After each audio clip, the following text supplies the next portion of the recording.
I don't think we need to do the Pledge of Allegiance at this one, unless anybody really wants to. I'm wearing my flag colors.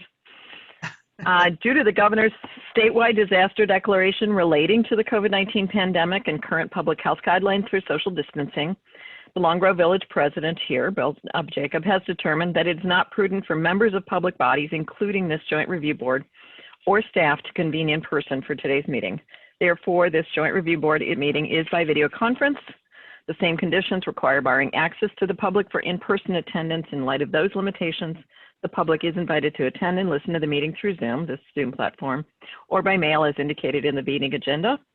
And to comply with the Open Meetings Act requirements for virtual meetings, this meeting is being recorded. Denise, can you confirm that? Yes, it is being recorded. Great.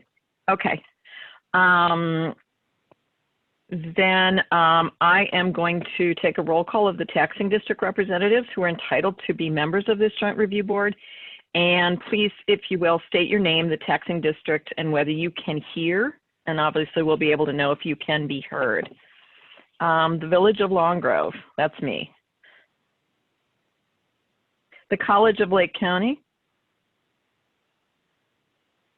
The County of Lake. Ela Township. Gloria Pomblad, Ela Township Supervisor, and yes, I can hear you. Gloria, how do you spell your last name, please? It's P as in Peter, A-L, M as in Mary, B as in boy, L-A-D as in David. Got it, thank you. And thank you for joining. Thanks for including Kildare Countryside, you got it. Kildare Countryside Consolidated School District 96. Here, John Hitcho, Assistant Superintendent for Business. Stevenson High School 125. Long Grove Park District. Long Grove Fire Protection District. Vernon Area Public Library District. Cindy First, Vernon Area Library District. I'm the library director. Thank you, Cindy. Or Cynthia is my official name. Most people just call me Cindy. Whatever you like to be called, we'll call you that. Thanks. And then member of the public, Richard Tourette. I am here and I can hear you, Ann. Great. There is no quorum requirement other than that somebody from the village, and we have obviously people here, so we have met the non-quorum requirement. We need to select a chairperson. Yep, and I move to have Ann as the chairperson of the JRB. We need a second for that. Are there any seconds? Second. Seconded by Cindy. We need to vote on roll call through when we're on Zoom calls. So Village of Long Grove, that's me. I'll say aye. Gloria of Pomblad. Aye. John Hitcho. Aye. And Cindy First. Aye. Pierce? Pierce? First, like first grade. Mm-hmm. You got it. And Richard? Aye. Okay. All right. So that's me. One of the things that we must do as we consider the contemplation of a proposed tax increment financing district is talk about the district and to talk about the reasons that by regulation we believe this district qualifies. To do that, Mr. Lee Brown of Tesca Associates is a consultant that the village has hired to do this, and we're asking him to make the presentation on those topics. Good morning. Morning. I need to share a screen, and that'll take me just a second.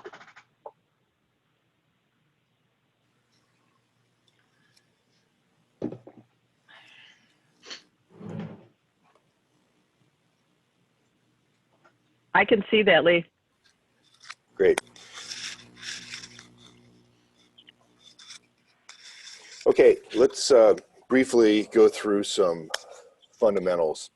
The TIFs are allowed by state statute, and the TIF Act identifies three primary purposes: the elimination of blight or the conditions that lead to blight, the promotion of economic development, and the enhancement of local tax base.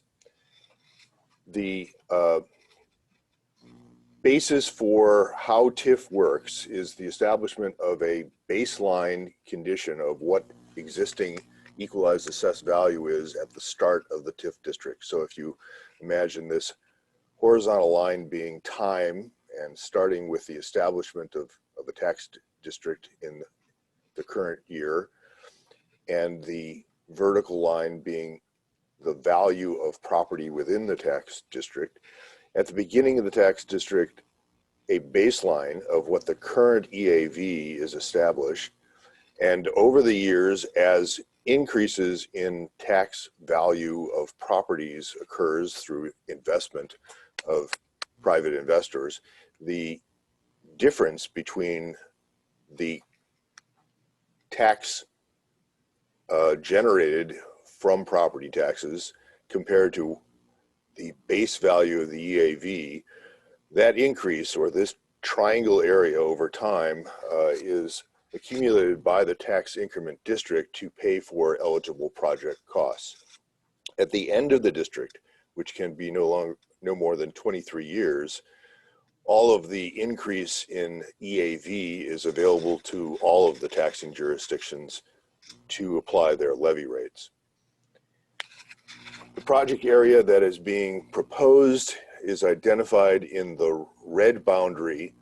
The western boundary here is the western boundary of the village itself, just to the west of Illinois Route 53. The southern boundary is Lake Cook Road, also the village boundary. And properties within this red zone are exclusive of the Menards property. That's not included, but it does include properties that were originally intended by the state of Illinois to be the extension of the Route 53, and a number of parcels that are undeveloped just to the southwest of Menards. A total of 2 structures, a single family residential structure at the very far southwest corner of the village, and this commercial property that was originally the Grimer business. So 2 structures and 18 parcels, a total of 60 acres.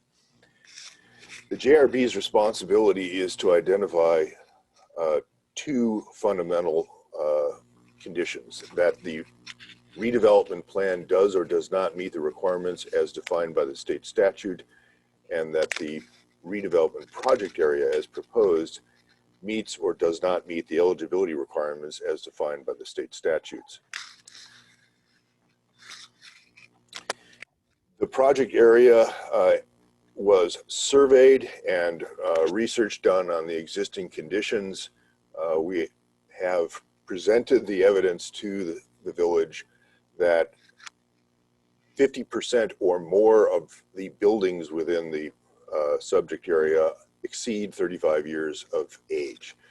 By doing so, we then are required to find at least 3 of the eligibility criteria that the Act identifies. In this case, we have identified the conditions of obsolescence, dilapidation, excessive vacancy, deterioration, inadequate utilities, and the decline of equalized assessed value. The one of the 2 buildings, and therefore 50%, exceeds the 35 years in age. The conditions of obsolescence, which is the conditions defined as properties falling within disuse or ill-suited for its originally constructed and designed purpose. And that gets split off essentially into 2 characteristics, both functional obsolescence and economic obsolescence. And we have found those particularly in the case of the Grimer properties. And we have a series of photographs to help identify these conditions on the site, where we have substantial loss in the utility of the originally designed structures. The second is that of dilapidation, and I think you can recognize some of that in these conditions. With respect to the primary and secondary components of the building, physical deterioration to the point where substantial reinvestment is required to bring them back into utility. The third characteristic being excessive vacancies, where more than 50% of the usefulness of the building, and in some cases property is vacant. We've identified those conditions on the Grindberg building and a series of properties that are not developed and had been available for development prior to the adoption, if that occurs, of the TIF district itself. Then deterioration. These are primarily deterioration of physical features on the ground. It can be of buildings, but in these cases we find these conditions of both secondary building components and the surface conditions on the site itself. And a series of photographs to identify those physical conditions are all provided in the report and in the eligibility survey that is included within the report. The lack of utilities or inadequacy of utilities, in this case, lack of public water or the extension of public water to all the properties, or the lack of sanitary sewer facilities, and that occurs throughout the area. And then the last criteria is that of the decline or relative decline in the equalized assessed value of property. And this chart indicates three, the year 2015, the year 2018, and 2019 tax years, in which the equalized assessed value of all of the properties within the subject area have declined in value, and also in relative terms, 3 years out of the 5 in which the properties have declined relative to the overall decline in property values within the village itself. The report is also required to indicate the impact of other taxing jurisdictions. And the case here, in addition to the fact that this is a relatively small portion of the overall village itself, the, excuse me for a moment, the ultimate impact of this is that we expect the substantial increase in the property values to be available to the taxing jurisdictions. In the interim, we're not generating, there's no plans for generating of impacts to the school districts by way of, this is a commercial development area with the intent of it becoming additional tax base for commercial use, recognizing that the requirements of the TIF Act would be that if there were school district impact by way of the addition of school children enhanced by TIF assistance to individual properties developed for new homes, the tax impact, or excuse me, the TIF district would have to pay for the impact to the school districts itself. So in summary, the Joint Review Board has 2 questions to respond to. Does the proposed redevelopment plan contain all of the required plan elements as outlined in the Act? And second, does the proposed project area qualify as a conservation area based on the definitions and requirements established in the Act? So I will stop sharing and take your questions. And I think you're muted. Thank you. Let me ask one question in advance as well. The materials that we presented, plus others related to this, were all sent by a certified mail to taxing bodies. You who are on this call directly, did you personally receive those? Most recent ones, yes. Yes. John, They were- Cindy? We received a packet a week or 2 ago. Okay. They were addressed to my board president, but I called him and had his permission to open them. Okay, certainly. And if not, they are all available on the Long Grove Village website. So if you or any of your peers want to review those, those are there. So that now, given that, I just wanted to make sure that you all had those in hand or had access to those. Plus the presentation, does anyone have any questions of Lee? I do. You mentioned that if the redevelopment had was housing, that the schools would be reimbursed. If it is housing that's going there, the library would also be impacted. Is there any impact fee from the village for the library, or is that off the table? No, that is a requirement of the act.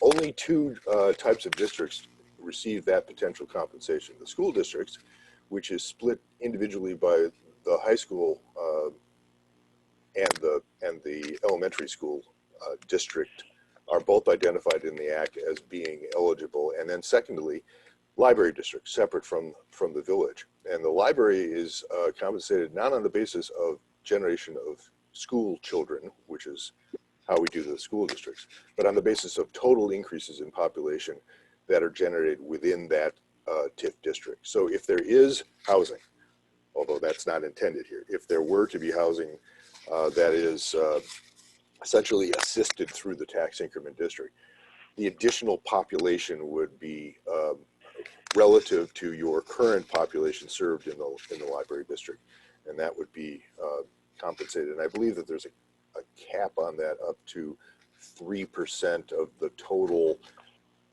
increases in TIF revenues in that any given year of the 23 years. So I'm not aware of, in some of the other municipalities that the library is in, there's a certain code or way of claiming that money or reporting on that. I am not aware of Long Grove's policy or rules on that. Is that on the website, or could I be, because not all municipalities do have any type of housing impact for the library. So just to clarify, the question is, what is the Village of Long Grove's policy for claiming that, I don't know if the right word is reimbursement, that's allowed by statute for TIF increment?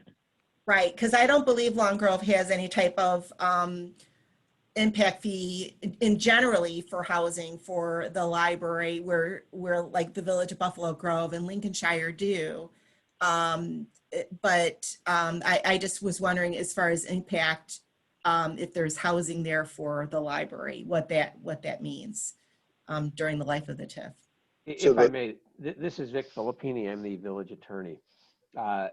The village is a non-home municipality, and as a result, it doesn't have the authority to impose impact fees when a typical development comes in with respect to libraries. The provision that Lee was mentioning is actually set forth in the TIF Act, and by operation of that law, to the extent that there are increases in residential units, that will be the basis on which the monies will flow to the library district. I think to underscore one of the points Lee mentioned is that all of the properties, save one within this area, are zoned for commercial development.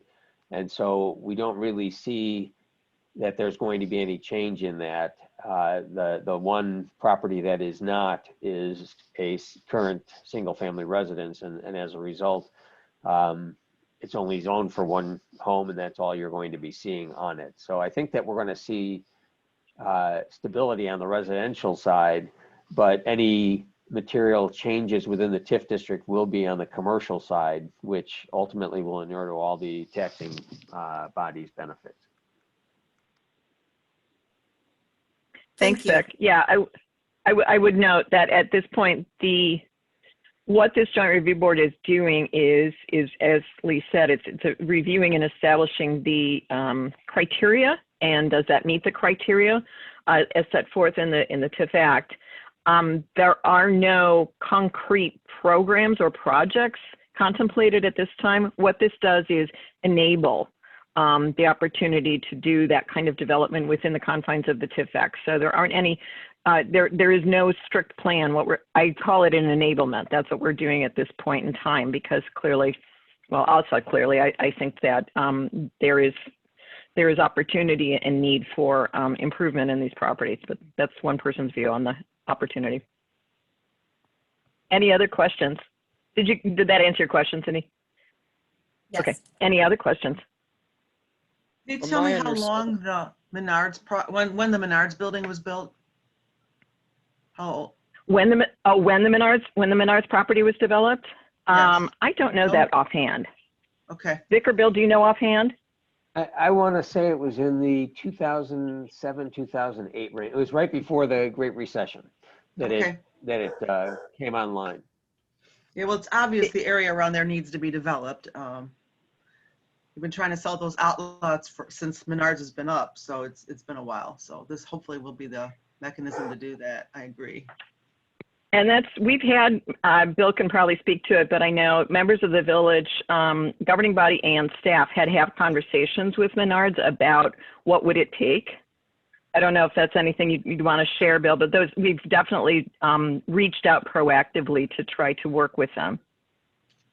Yeah, I mean, I think that, they support this idea because it may help with some of the relief that may be required for the property because of how it's priced and so forth for some of the infrastructure work that would be required to develop it that could be covered that way. And obviously, having that property developed will bring needed revenue and sales tax into the community, which is good for all. So, Correct. yeah, there's So they own that And traffic. And traffic, yeah. And they own Yes, that they own that. property? Yes. Sorry for the delay. No. They own that property, and they helped establish some sewer infrastructure, and so some of those outlets are subject to recapture. We have had an interested party in the Geimer, and some of that became cumbersome, that it wasn't economically workable. Okay. Thank you. John, did you have a question? I was just, from my understanding of working with TIFs in my career, reimbursement to the schools is only eligible if there are available funds. Is that correct? That's correct. Meaning that if there is no increment, Right. there is no reimbursement. So if there's no increment from this project, then there would be no reimbursement to us even for that one house, correct? Well, the one house is not really eligible in that it's not generating additional students. Well, not yet. I mean, supposedly, what if a family buys it? Well, there's the other caveat to that is that if there's no assistance, financial assistance, to develop that property, it's already developed, then there is no compensation to the school districts either. So in essence, just because a family moves in with another student does not generate the eligibility for compensation. Correct. Thank you. Just wanted to get that on the books.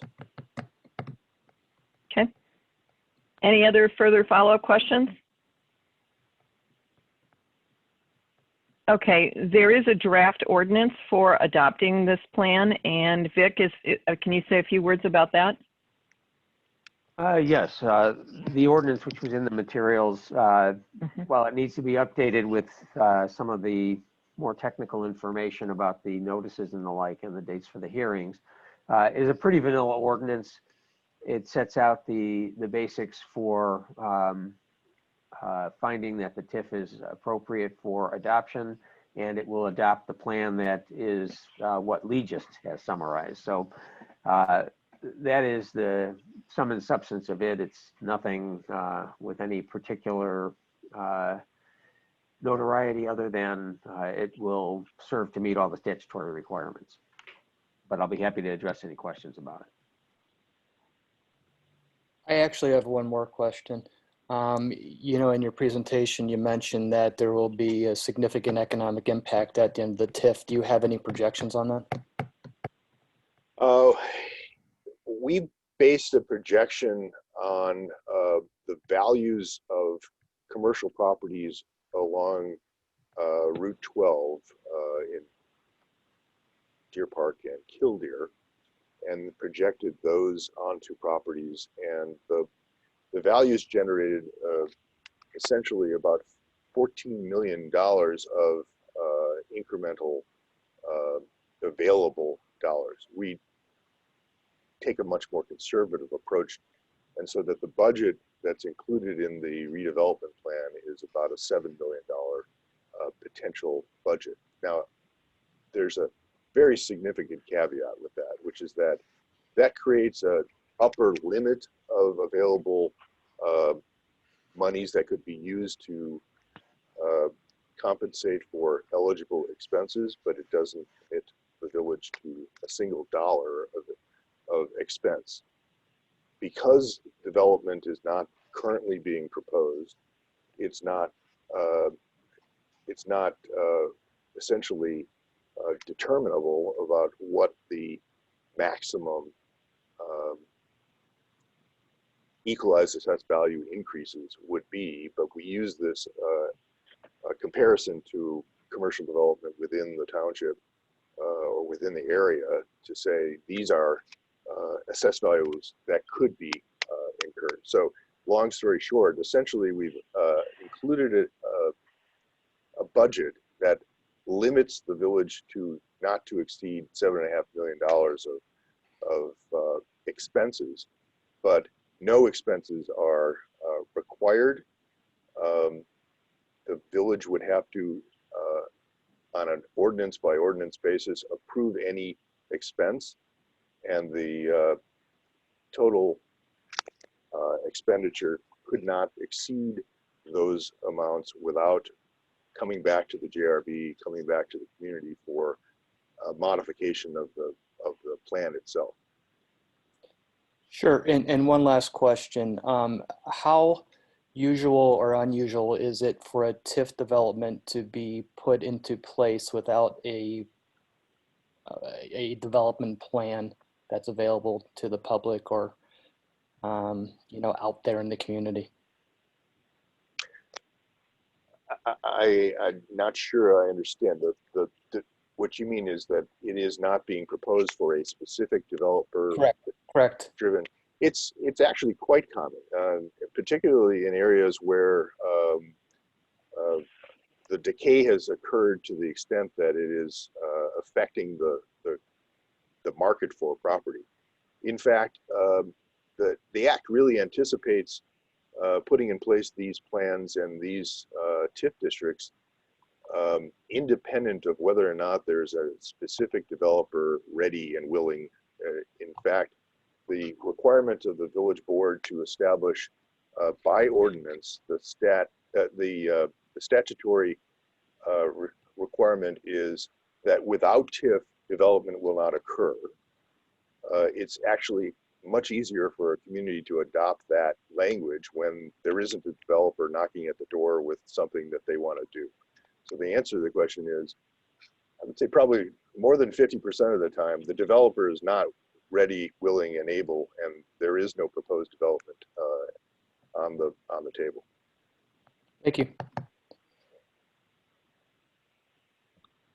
Okay, thank you very much.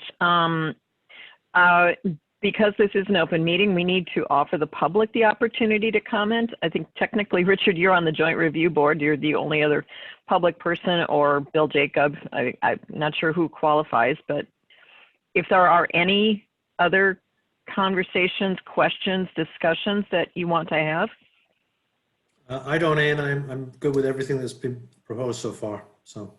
I just want to thank everyone for attending today and asking great questions. I also want to thank Ann and Rich for doing this a second time too. So thank you. Nice job. Well done. And Lee, thank you for your support as well as Vic. You're welcome, Bill. And Denise and Vic and Jim and Lee, I think, have been on both as well. So just for your, as you know, this is the second one we've convened. The first time we did have a representative from Menards who asked questions, as well as a representative from the owner of the Geimer property who didn't really ask questions, but was listening. So we have a different group here, and I'm glad that you were able to make it. I think at this point, I'm looking for a motion to approve the proposed redevelopment plan and program and draft ordinance. And I move that the Joint Review Board recommend approval of the proposed redevelopment plan and program and the draft ordinance adopting such plan. Need a second? Second? I need a second. I'll second. Thank you. So I need to then roll call on your votes again. Richard? Aye. John? Yes. Gloria? Yes. Cindy? Yes. And I will vote yes as well. So we are the 5 members of the Joint Review Board. All right, that has passed. We have a recommendation. I also apparently need to ask for a motion to approve the minutes of the first meeting, the 9th of October meeting, with proviso that what we have just done supersedes that, but there are notes about the discussion and so forth. May I have a motion to approve those minutes? I was there. I'll move to approve the minutes.